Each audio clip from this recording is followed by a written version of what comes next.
Magandang umaga mga kahuan, narito na ating weather update today.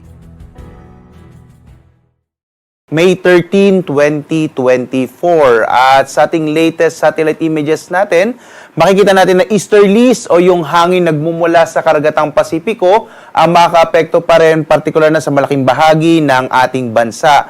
Magdadala pa rin ito ng medyo mainit na tanghali habang mas malaking tsansa ng mga pag-ulan sa hapon o sa gabi. Ito po yung mga isolated rain showers and thunderstorms. Kaya lagi po tayong tumutok sa mga update ng pag-asa, partikular na sa ating mga Regional Services Division para sa mga thunderstorm advisories na maaari pong ipalabas ng ating ahensya na nag-indicate ho ng mga lugar na mayroong mga posibilidad ng mga thunderstorms kung gaano kalakas at gaano katagal. Sa kasalukuyan din, wala tayong minomonitor na anong mga low pressure area sa loob at labas ng Philippine Area of Responsibility. Kaya ho for this week, medyo malit pa rin yung tsansa na magkaroon tayo ng bagyo.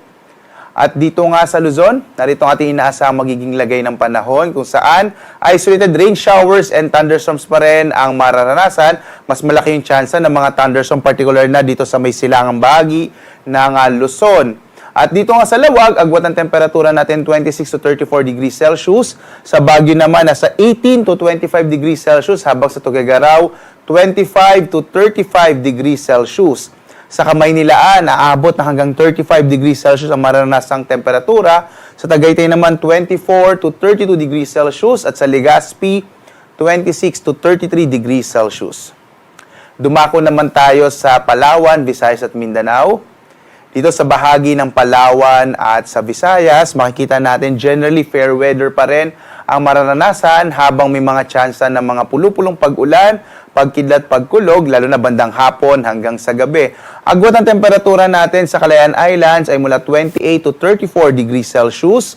Sa Puerto Princesa naman, nasa 27 to 33 degrees Celsius.